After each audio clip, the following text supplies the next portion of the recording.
In 2006, I had just 30 days to figure out my life and get it together, or I was going to be homeless and begging on the streets. But that was then. Years later, I have built a thriving business, and with my bank balance looking good, those days of desperation seem like a lifetime ago. Yet this transformation did not happen by chance or by luck. It happened because after many years of trial and error, I finally learned to do the one thing that all who must succeed must do, or they die in utter poverty. This is the story of how my life changed from complete hopelessness to succeeding beyond my wildest dreams. The year was 2006, and I woke up to the sound of my father's voice giving me exactly 30 days to move out his house. I was shocked at the sudden change of attitude by my father, who was otherwise always kind, supportive, and willing to give a listening ear. My dad had, until that moment, been extraordinarily supportive to all my ideas and attempts to make something meaningful of my life. However, it seemed for some reason which I could not understand that he had had enough of me, and my time had run out.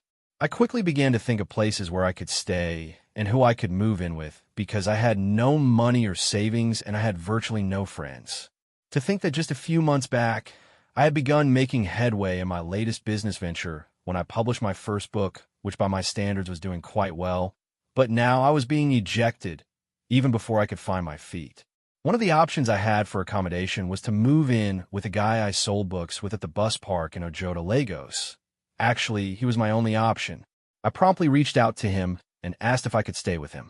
He explained that he stayed in a tiny room which he shared with 4 other friends. He told me I could stay with him for a while if I could manage. I didn't have any other options, so manage I did. It was a tough transition. When I lived with my parents, we had stayed in 3-bedroom apartments. But now I found myself living in a single room with no windows.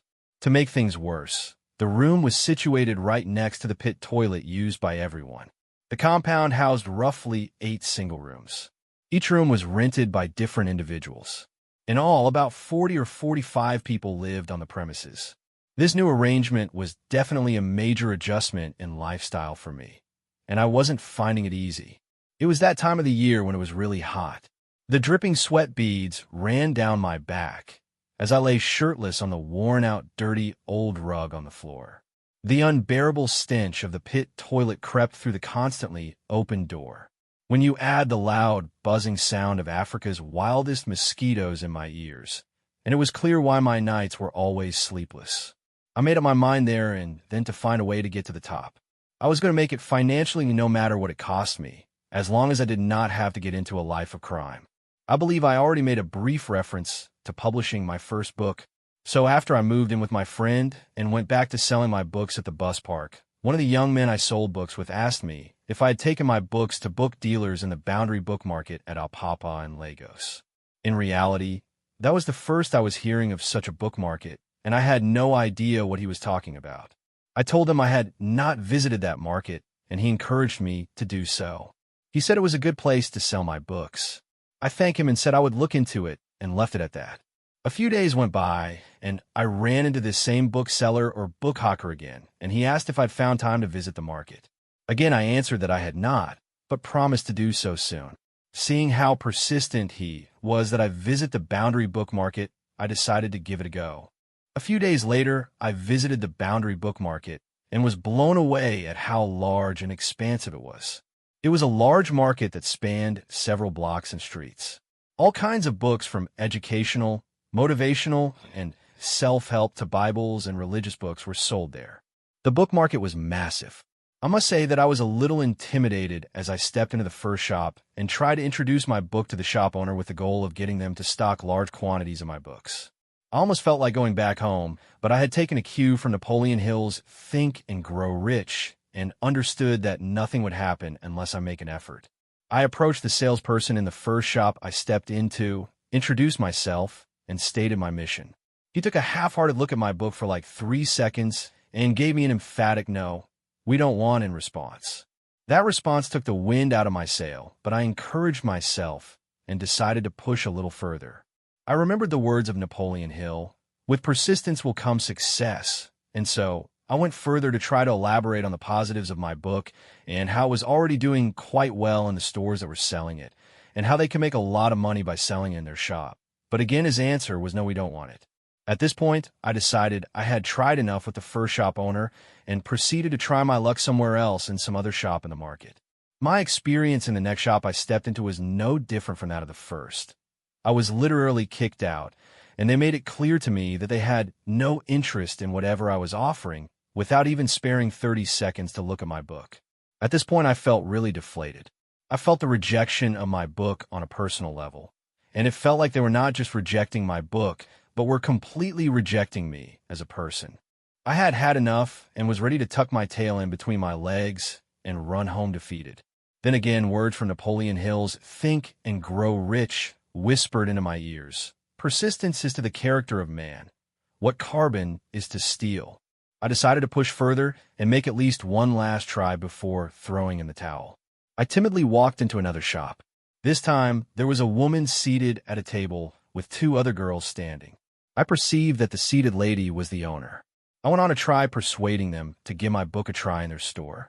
As it turned out, they did not offer much resistance and agreed to give my book a try. Only condition is they would not pay me in advance, but would only pay me for what was sold on my next visit. That was how my book got accepted at the Boundary Book Market. Fast forward 2 weeks later, and I returned reluctantly to the book market to check the progress of my book. I was not expecting much.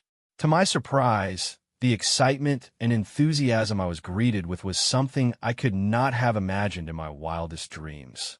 I was told that barely 15 minutes after I had walked out of their shop on my first visit, a man had walked into their shop and bought all the copies of my book that I had dropped. The man said he had been looking for my book for a long time and that he wanted more. Immediately, my new customer placed an order for 200 copies, and then 350 copies, and later 700 copies, and that was how my book sales took off and became known outside Nigeria in other parts of Africa. The best part of the deal is that this time she was willing to pay cash up front. I have since sold my book to shops in Zambia, Ghana, South Africa, and the USA. Suddenly, when I walked into the book market, shop owners from various shops in the market would run up to me and beg me to sell my book to them. Please note that this is not an exaggeration. This actually happened. Just like that, in the very place where I was rejected, I became celebrated. So back to the message of this story. From this experience, I learned that there was one quality that a person needs to have if they want to succeed in life. And that one quality is the quality of persistence. If I had given up on my first or second shop, my story would have been different and would have most likely ended up in failure. Even the Bible recognizes the value of persistence. In Luke 18 verses 1 to 8, we read the story of a widow who got justice because she was persistent. My message in this story is simple. Those who have the quality of persistence die rich. Those who lack this quality die poor. If you want to succeed in life, build the quality of persistence. With persistence, you will win. Without persistence, it's all over even before it begins. Today, I do not do much writing, but have spent a good part of the past 20 years helping businesses make hundreds of millions by supporting them with the right technology. I can assure you that persistence has been the backbone of all the success I have experienced as a business automations and solutions provider. My company has developed software solutions for businesses in virtually every industry, and one of our products even made over 1 billion naira for a client whose business was almost dead all within 1 year. I share this story in one of my other videos titled From Prison to a Billion Naira, so be sure to watch it after this. If you would like us to give a free 30-minute consultation to explore ways that tech can improve your cash flow, feel free to give us a call. Our contact details are in the description and comments section. If you like content like this on business automation and software solutions for businesses, be sure to click the subscription button and like this video so you get notified when our next video is uploaded. Till next time, have a beautiful day.